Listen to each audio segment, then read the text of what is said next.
good evening, everybody, and welcome to a next edition of the Tree Minute Pep Talk.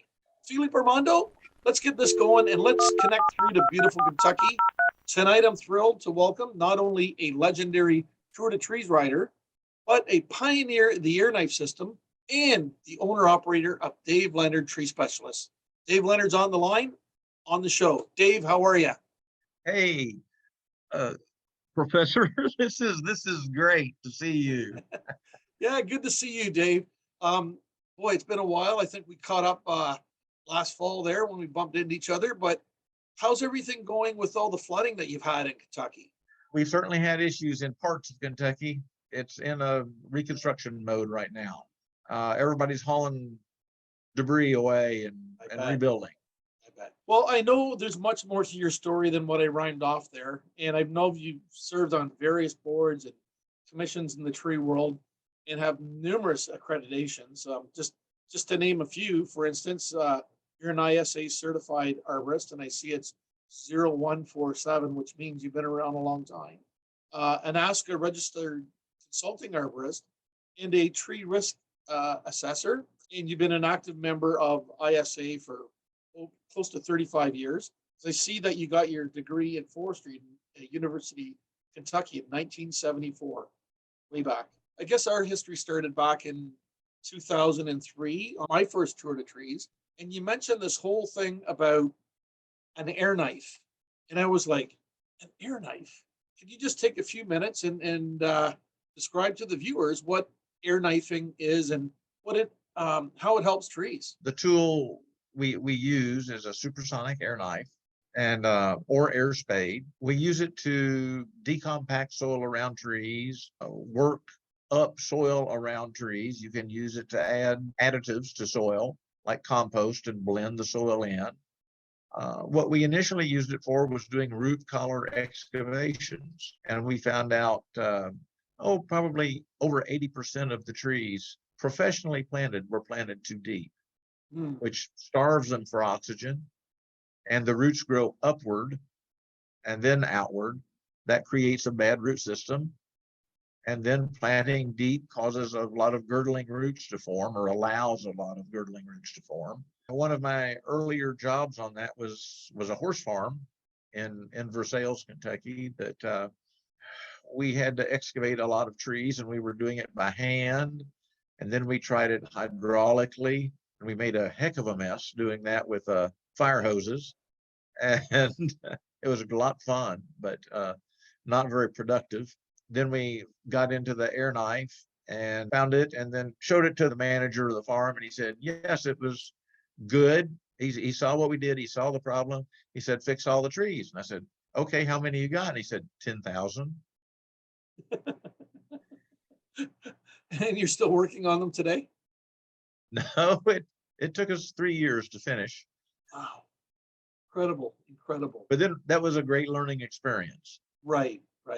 So yeah, like tree spading 101, the whole idea is that you expose the roots using pneumatic air through a little nozzle, and it doesn't really harm the fibrous roots when you're doing it. It doesn't harm the main roots or the fibrous roots if you're careful, if you know what you're doing. Right. And then once they're exposed, you will examine to see, if there's anything girdling that needs to be cut, and then you will augment the soil and replace it. Or replace it to the correct level if the tree was planted too deep. Another thing we've been doing is moving trees with them. I mean, young trees, even 3, 4, 5, 6, or 8-inch trees. We've blown them out of the ground and picked them up and carry them and move them. And it's a lot lighter than carrying them with a root ball. So it's literally a massive bare root operation. Yes. Yeah. Just do it quickly and timely and get that tree back in the ground, and most of our trees do well. You know what? I when I'm in schools or at events, and I always have my little right tree in the right place shtick. But that's only so good if you don't plant that right tree the right way. And that's what I find more and more often is, they may have the right tree in the right place, but people tend to cheat them deep. Like they put them deeper than they need to be. So I always give the message that if you're gonna kind of mess up one way or the other, maybe cheat them a little high than low. That's good to point, because then they may plant them correctly.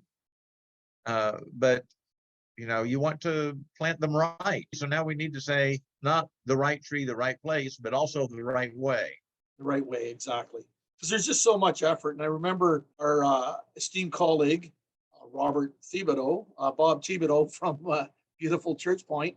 Bob Thibodeau would always had this saying. He says, you don't plant a $50 tree in a $5 hole. So that's always stuck with me too. And, it just goes to tell you that, the right tree, the right place, but you got to plant it right, as you say. And I suppose a lot of your work, jobs are from people not doing it right. And the bad thing is they're professionals that aren't doing it right. Wow. Yep. And it just shows we have a lot of education to do. Then they circle back in about 2 years and they do the volcano mulching. It's like you can't win, right? Our tools are great for decimating volcano mulching. Super. Blow it up. Blow it up. What is the most dramatic thing on the befores and afters of your work? Like if you got a specimen tree and you go in and use the air spade and you expose the roots and you augment it and correct it, like what would an untrained eye see from 1 year to the next? Well, after you would, what we call air till around a tree, whether you're using an air knife or an air spade, 6 or 10 feet out, and stir up the soil, put a little compost in, maybe a little biochar, water it in, mulch it, you'll see the tree certainly improve in growth, have better color, just be in better health. So that's what we want. Yeah. So you'll see it without a doubt. Do you have a specific one that is kind of like your commercial, like a specific tree or a story about air spading, the most dramatic job that you've done? On the 10,000 trees, I can say after we did the 10,000 and they planted more, there was a row of ginkgos that stagnated for years. They planted like 30 ginkgos in a row alongside of the driveway, and they just hadn't grown.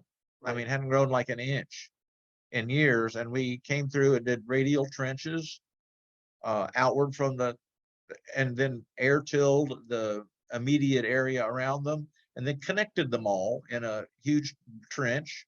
Yeah. Just for drainage purposes, because the soil was really compacted, and they all took off, and they're here today, and and that was 30 years ago.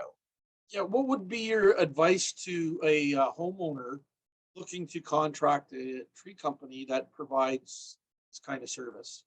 With the air knife, it's not a normal thing yet. I mean, people still prune trees, they fertilize trees, they cut down trees, and pretty much ignore the underground root system. And we've still got a long way to do to get people to know what they should be doing. When I'm out walking around and looking at trees, and I notice things like you say, well, boy, that tree's been in here for 10 years and it hasn't budged an inch, and that's a soil problem. And probably the easiest, most low-tech thing to do is to get in there and physically change that soil profile, and that's what your service can do. Every living thing except anionic bacteria need oxygen in order to live. Just going to insert this picture from my neighborhood up here, Dave. So it's a Norway maple, and it's got a large root coming out towards the sidewalk. I think it's already destroyed the sidewalk. How would you address that? It looks like the tree was planted too deep. First, it looked like it was going into the ground like a telephone pole. Yeah. And then it had a root that was coming up next to it and going out, looked like a big elephant trunk, right toward the sidewalk. Not a good situation at all. That's all. And then, of course, it has the negative of being a Norway maple. Of course. Which is known for bad roots. Trees in the easement a lot of times are really not a good idea. Yeah. In Lexington, Kentucky, we've decided, yes, we've been doing this for 50 years, and we've now decided, hey, trees will actually do better in the front yard than in the easement. The easement is really designed for the utilities, and let's don't put trees on top of them. Yeah, that's another thing. So we plant the trees inside the sidewalk if there's enough room, and then they don't heave the sidewalk and they live a lot longer. And that's what we want, is trees to live a long time. Yeah. Dave, it's a tradition on my 3-minute pep talk.